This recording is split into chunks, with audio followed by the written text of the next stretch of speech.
7 سال کے بعد بیٹا باپ کے ساتھ تو سوئے، ماں کے ساتھ ایک بستر پہ نہیں سوئے گا.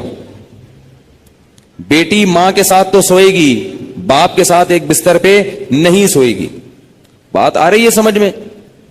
اسی طرح بیٹی جب 9 سال کی ہو جائے، یہ خوب اچھی طرح مسائل سمجھ لو، اس میں آپ مجھے فنڈامنٹلسٹ کہو، دقیانوس کہو، جو مرضی کہہ دو، میں اللہ کا حکم آپ کو سنا رہا ہوں، عمل کرنا ہے کرو، نہیں کرنا ہے تو جیسے چل رہے ہو چلتے رہو، ہم سے سوال نہیں ہوگا. بہت بے احتیاطیاں ہوتی ہیں. ہم لوگ ہندو نہیں ہیں، عیسائی نہیں ہیں. مسلمان بننا ہے تو تمیز سے بنو بھائی، نہیں بننا ہے تو پھر انگریزوں کے کلچر کو فالو کرو، وہ بہت ایڈوانس جا رہے ہیں آج کل. بار بار کہتا ہوں، یہ کیا نہ ادھر کے نہ ادھر کے. تو جب بیٹی 9 سال کی ہو جائے، بیٹی 9 سال، تو باپ پر یہ احتیاط لازم ہے کہ وہ اس کو پیار کرنے میں احتیاط سے کام لے. بہتر یہ ہے کہ اپنی باڈی کو اس کی باڈی سے دور رکھے. پیار کرنا ہو سر پہ ہاتھ رکھے، بیٹی سر پہ پیار کرے، گالوں پہ یا ہونٹ پہ پیار نہ کرے. 9 سال کی بچی احتیاط کرے اس سے، یہ احتیاط کی عمر ہے. اور جب بالغ ہو جائے پھر تو ہرگز اس کی اجازت نہیں ہے. کیونکہ مسئلہ یہ ہے کہ باپ اگر بیٹی کو اس طرح سے پیار کرے اور خدا نخواستہ باپ کے دل میں شہوت پیدا ہو گئی، اور اس کی کچھ تفصیل ہے، یہ خود سے فیصلہ نہ کریں، مفتی سے، کسی مفتی کے سامنے پوری صورتحال رکھیں، تو اگر یہ شہوت پیدا ہو جائے تو اس بیٹی کی ماں اس باپ پر ہمیشہ کے لیے حرام ہو جاتی ہے. شریعت میں جو سیکچول ریلیشن ہے وہ ایک وقت میں ایک عورت کے ساتھ ہو سکتا ہے. ماں سے ہو گیا تو بیٹی سے نہیں ہو سکتا، بیٹی سے ہو گیا تو ماں سے نہیں ہو سکتا. ایسی اجازت نہیں ہے کہ ادھر بھی اور ادھر بھی، نہ نہ نہ نہ. سوتیلی بیٹی جو ہے نا، قرآن نے کیا کہا ہے کہ جب کسی عورت سے نکاح ہوا تمہارا اور نکاح کے بعد اس عورت سے تمہارا سیکچول ریلیشن قائم ہو گیا تو اس عورت کی بیٹی تم پر ہمیشہ کے لیے حرام ہو گئی.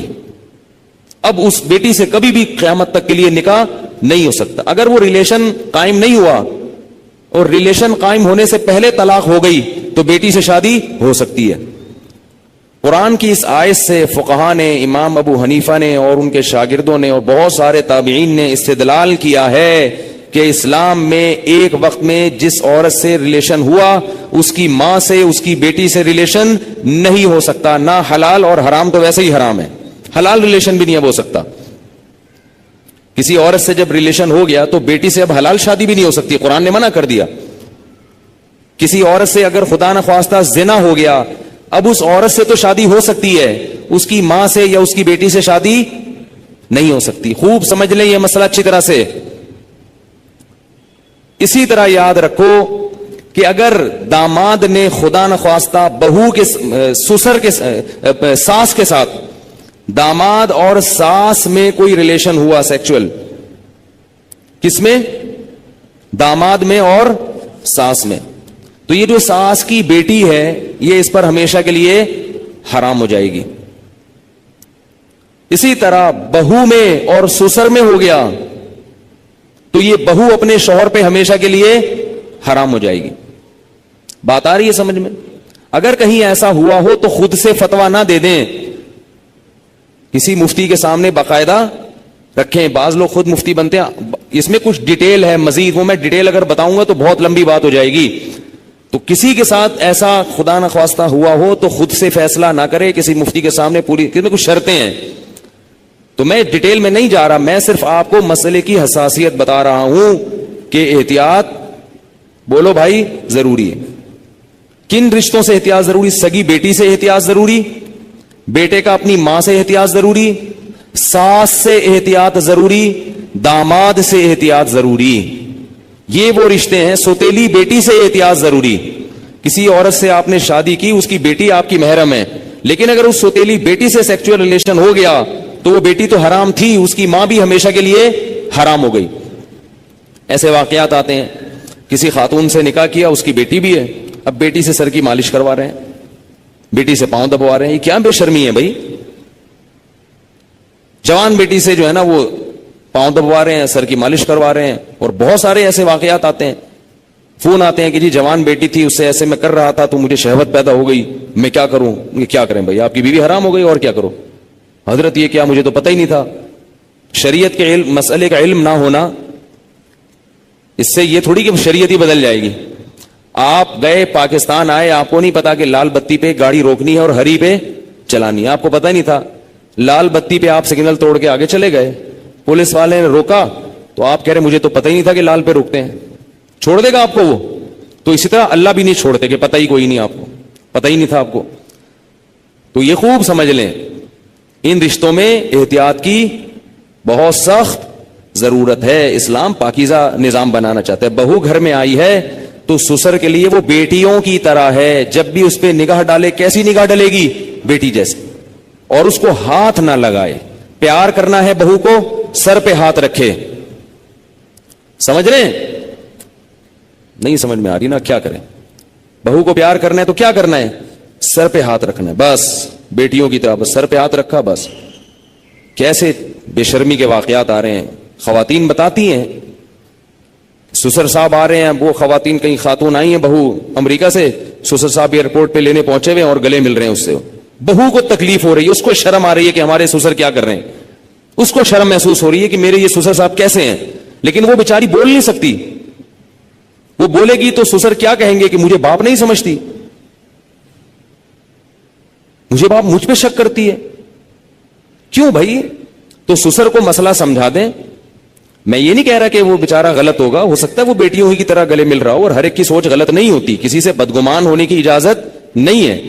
اصول ہیں بھائی. 100 آدمیوں میں سے ایک اگر غلط ہوگا تو اس ایک غلط کے شر سے بچانے کے لیے مزید 99 کو بھی منع کیا جائے گا. الحمدللہ ہمارے گھروں میں خیر غالب ہے.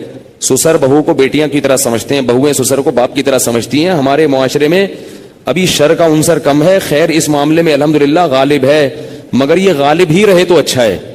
اگر یہ بے احتیاطیاں ہوئیں تو خیر کم ہو جائے گی اور شر غالب آ جائے گا. تو اچھے اور خاندانی لوگوں کے ہاں یہی ہوتا ہے کہ بہویں اپنے سسر کے سامنے ذرا لپٹ کے بیٹھتی ہیں, چادر وادر سر پہ لے کے بیٹھتی ہیں. ایک تقدس ہوتا ہے, ایک رشتہ ہوتا ہے. اسی طرح یاد رکھو, بہو کے لیے, سسر کے لیے یہ غلط ہے, جائز نہیں ہے کہ وہ بہو کے کمرے میں بغیر پرمیشن کے داخل ہو جائے. یہ بھی ہوتا ہے. سسر صاحب کیا کرتے ہیں, شادی ہوئی ہے, دروازہ کھول کے بہو کے کمرے میں گھس گئے. وہ بیچاری کس حال میں بیٹھی ہوئی ہے, کس حال میں لیٹی ہوئی, اور اس کو غصہ آتا ہے تو کہتے ہیں میں باپ ہوں, میں بھی پرمیشن لے کے آؤں. تو حیا بھی کوئی چیز ہوتی ہے. تو جوان بیٹی کے کمرے میں باپ کو اس طرح نہیں گھسنا چاہیے. بیٹی کا بھی باپ سے کوئی حیا تو ہوتی ہے نا. تو اس لیے ان چیزوں میں احتیاط برتو. ہم کسی پہ الزام نہیں لگا رہے, کسی پہ شک نہیں کر رہے, یہ سارے کیسز ہو رہے ہیں.